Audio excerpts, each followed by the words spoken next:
দেখছেন আমাদের ছোট্ট সোনামণি আমাদের প্রতিষ্ঠানের যে শ্রেষ্ঠ শিশু শিল্পী হিসাবে আমরা ঘোষণা করেছি। পূর্বেও তার অনেক কাকা দেখেছেন। আমার দৃষ্টি থেকে আমাদের টিয়ানা মামনি তার বয়স অনুপাতে সে এবছর ক্লাস 3-তে খুলনা কর্নেশন স্কুলে পড়াশোনা করার সুযোগ পেয়েছে। তবে তার বেড়ে ওঠা খুলনার জেলখানাঘাটের ওপারে, অর্থাৎ নদীর ওপারে গ্রাম থেকে শহরে এসে এই যে শিল্প চর্চা করছে, সাংস্কৃতিক অঙ্গনে যুক্ত থেকে তাকে যে তার পিতামাতা তাকে বড় করে তুলছে। আমি একজন শিল্পী হিসাবে, আমি খুলনা আর্ট একাডেমির প্রতিষ্ঠাতা পরিচালক হিসাবে আমি পিতামাতাকে ধন্যবাদ জানাই।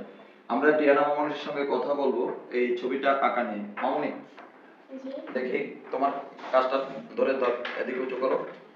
হ্যাঁ, উঠে দাঁড়াও। তুমি এই ছবিটি কোথায় দেখতে পেলে? এটি টিচার আঁকিয়ে দিয়েছিল, সেই কাগজ থেকে আমি দেখে দেখে আঁকিয়েছি।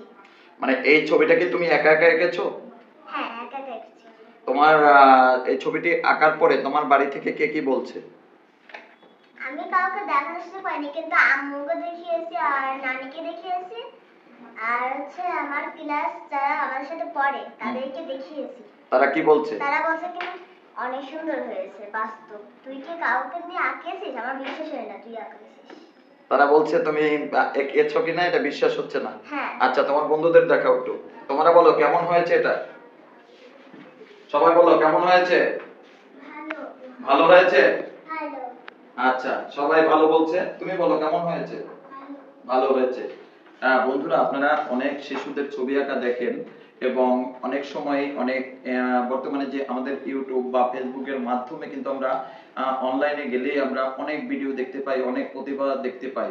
কিন্তু আমি মনে করি আমাদের এই টিয়ানা মামনি যে ছবিটা অঙ্কন করছে, আমি খুলনা আর্ট একাডেমি 2003 সাল থেকে পরিচালনা করে 2025 সাল পর্যন্ত, এর মধ্যে আমাদের পূর্বে ছিল নাজমুল সাকিব, আর বর্তমানে আমাদের যে সবচেয়ে শ্রেষ্ঠ শিশু শিল্পী সে হলো টিয়ানা। আমি আশাবাদী টিয়ানা একদিন একটা এমন একটা স্থানে পৌঁছে যাবে যেটা কোনোভাবে তাকে দাবিয়ে রাখতে পারবে না। আমাদের নাজমুল সাকিবের পরিবারকেও বলেছিলাম যে আপনার সন্তান এক সময় অনেক বড় হবে। এখন আমাদের নাজমুল সাকিব সেই ড্রয়িং এর মাধ্যমে থেকেই সবসময় ড্রয়িং পছন্দ করত এবং জেলা স্কুলে খুব ভালো সবসময় রেজাল্ট করতো, ফার্স্ট হতো। সেখান থেকে বোর্ড কলেজ করেছে, যশোর বোর্ড। বর্তমানে গত 2024 সালে বুয়েটে চান্স পাইছে। তো বুয়েটে পড়াশোনা করছে, আমরা তার উত্তরোত্তর সাফল্য কামনা করছি।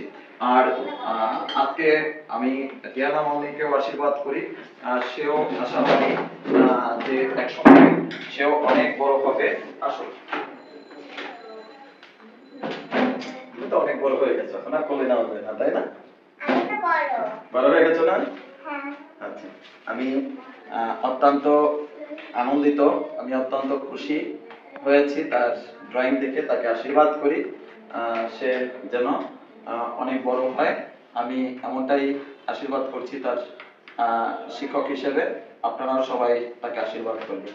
আমরা আসলে যারা শিশুদের নিয়ে কাজ করি, শিশুরাই আমাদের, মনে করি, আমি তো মনে করি শিশুরা হলো আমার অক্সিজেন। আমি যখন অসুস্থ হয়ে পড়ি তখন শিশুরা আসলেই আমি আবার সুস্থ হয়ে যাই। বাট আমার অসুস্থতা দূর হয় শিশুদের আগমনে।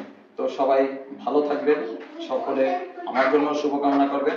আমি যেন শিশুদের আমার সর্বোচ্চ দিয়ে জানি, তাদের যে জন্য এখানে আসছে তার পিতামাতা, সেই আশা যেন আমি পূর্ণ করতে পারি, এমনটা প্রত্যাশা রেখে আমি চিত্রশিল্পী মিলন বিশ্বাস আর সকলকে ধন্যবাদ জানাই আমাদের প্রতিষ্ঠানের সাথে থাকার জন্য এবং ভবিষ্যতেও আমাদের সঙ্গে থেকে আমাদের সহযোগিতা করবেন আর শুভকামনা করবেন। আপনারাও সবাই ভালো থাকবেন।